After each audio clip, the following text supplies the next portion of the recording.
Growing up, I felt like the outsider in my family. My early years feel hazy and out of focus, as if I didn't have edges or definition. It's unattractive to complain too much about your childhood, and playing the victim, even if you genuinely feel like one, isn't appropriate or constructive in a story like mine.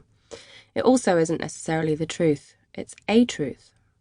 That doesn't make the story any less valid, but it's worth noting. There are many truths and versions of any story, but the ones from childhood are especially shape-shifting because that's when you should be experiencing everything in the moment most particularly. My truth is that I didn't feel nurtured as a child. I felt lost and invisible and often ignored.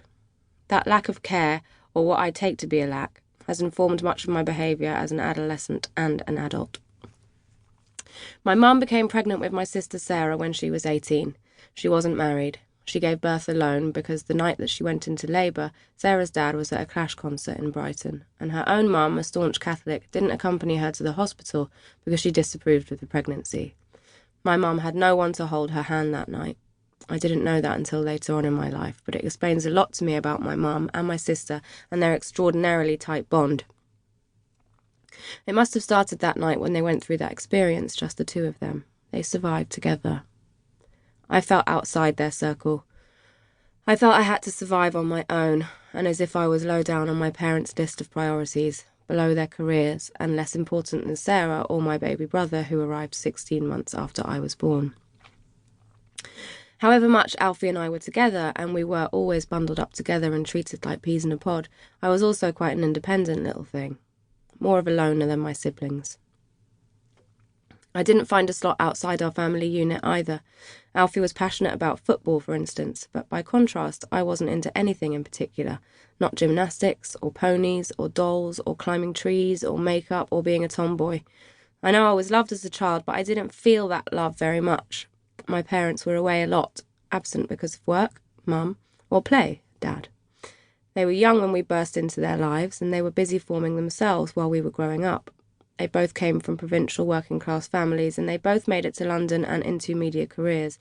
They reinvented themselves away from their families and their roots, and that's hard to do. It takes work and energy and focus.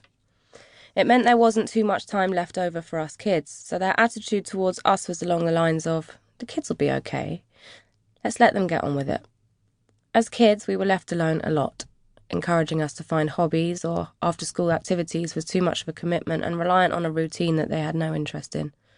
I went to my first weekend activity after Mum got together with Harry, and they signed me up for junior cordon bleu cookery classes on Saturday mornings. I loved it. Instead, I read a lot and loved listening to audiobooks.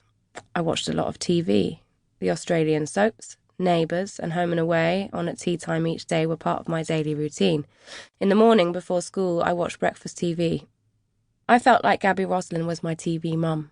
She looked a bit like my real mum and seemed in control of whatever situation she found herself in. I liked that about her. Even back then, I knew she wasn't prepared to suffer humiliation, at least not because she was a woman who was usually in a sea of lads. Most of all, I liked that she was always there. I switched on the TV, and there she was, always available, never busy or distracted.